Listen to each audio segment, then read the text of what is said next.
guys, welcome back to the NGO Journey. If you're joining me for the very first time, I'm Lenicia, and I'm here to help you start, grow, fund, and sustain your own high-impact nonprofit organization. In today's video, I'm going to share a grant funding opportunity that is being offered by the US Embassy, where you can access up to 40,000 US dollars for your nonprofit organization.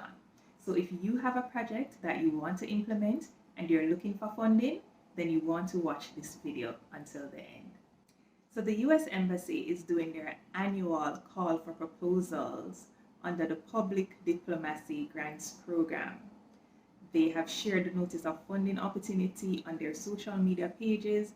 They're offering between US $10,000 to $40,000 for or to nonprofit organizations for you to implement your high impact projects.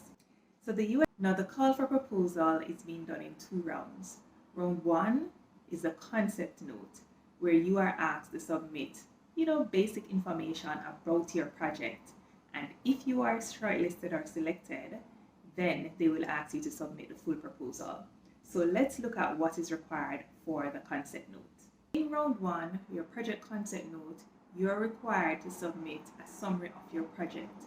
Now, your project summary should include the title of your project. So what is the title of your project? Are you going to call it the Youth Employment Project, for example? You need to also select or note the project dates. When do you start and when do you finish?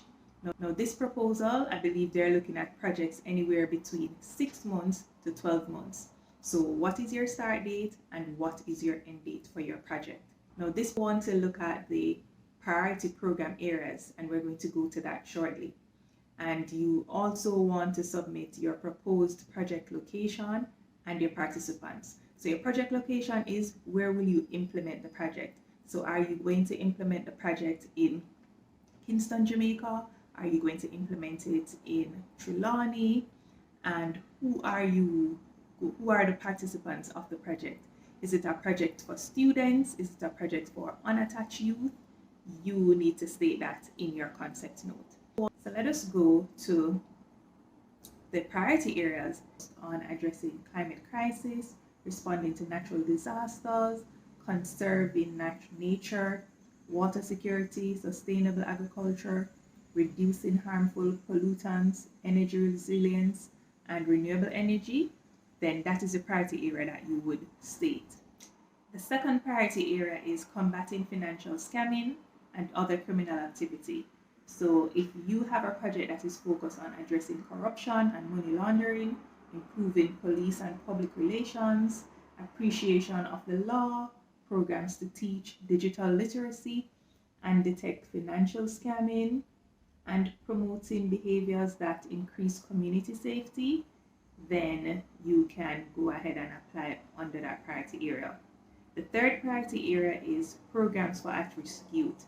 So examples could be any program that is focused on diversion programs to prevent youth violence, educational programs for critical life skills, and parent and family intervention. So if you had, for example, an entrepreneurship program or career development program or just capacity building in general for youth, you could apply under the programs for youth at risk. The other priority area is economic prosperity. Here, examples include programs that are focused on business, closing skills, gaps in local communities, human resources, infrastructure, cybersecurity, resource development, and trade. So again, if you have an entrepreneurship project for businesses in your community, this is where you would put that project under this priority area. The other priority area is global health. So if you have programs that are focused on contagious and infectious diseases, nursing or public health, policy and management, then you put them under the priority program area of global health. Another priority area is gender issues. So example could be projects that are focused on women's empowerment, improving outcomes for marginalized male youth, addressing gender-based violence, and also LGBTQA issues.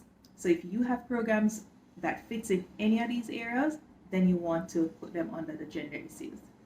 And the final priority area is human rights and democracy. So examples include fundamental human rights, human trafficking, immigration, refugees, governance, and the role of civil society and freedom of the press or media.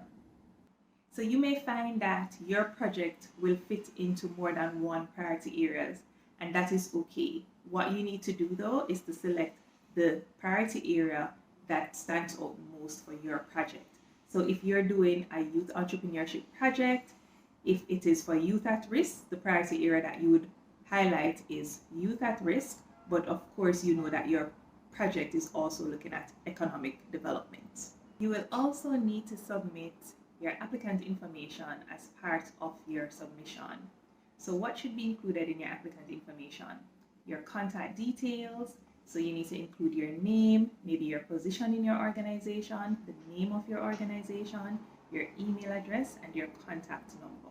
You also need to include what is called a UEI, which is a unique entity identifier.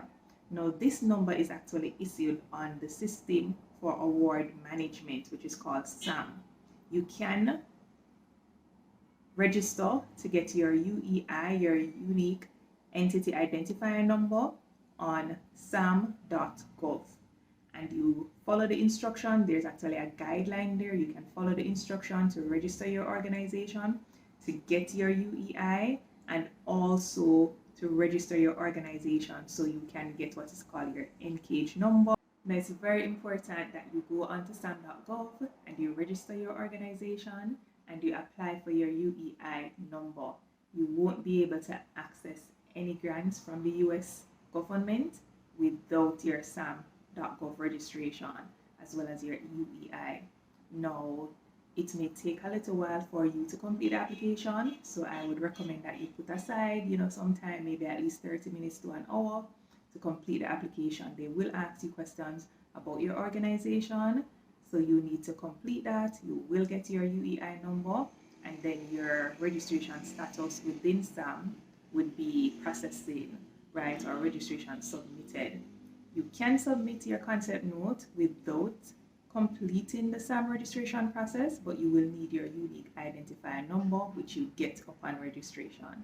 The last thing that you need to include in your application is a total grant request.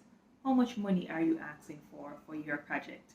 Now remember, the US Embassy is offering between $10,000 to $40,000 US dollars. So you don't want to apply for or ask for less than $10,000. In the same breath, you don't want to apply for more than $40,000 because that is what they are offering. To ensure that you put the amount that you need, do your budget, or an estimate of what your project will cost, and put that amount there. If your some projects will cost more than the $40,000, for example, but maybe your organization will cover the difference, or maybe you have funding from another organization or donor who will cover the difference. But the important thing is that you state how much you want from the US Embassy for their grant. So all the best with your application. Remember that you are submitting your concept note via email. The email address is there. It's kingstongrants@state.gov. Very important. I will also put that in the link below. You want to put in the subject, the name of your organization, then a hyphen or a dash, US Embassy Kingston, PAS Annual Program Statement. That is what they have requested that you put in the subject so that they know that you're submitting a concept note for the grant. Very important. And then the final thing is that they will actually provide confirmation. So I'm sure probably within a day or a few days, they will send you confirmation that they have received your application for your project. So the last thing to remember, the deadline is July 14th. That is this Friday, July 14th, 2023. They will not accept any late submissions. So if you really want to be considered for this grant and you really want to get some funding for your organization, I recommend that you complete and you submit your application, your concept note before the deadline of July 14th. So that's it, guys. Another grant funding opportunity for you, for your nonprofit organization, for you to implement your high impact projects within your community or within your country. So if you're going to be applying for this grant, then let me know. Write yes in the comments, and all the best with your submission. I will do another video of the detailed application for those who are selected. But if this video has been beneficial to you, then share it with others who might be working in a nonprofit space who are looking for grants for their nonprofits. See you soon.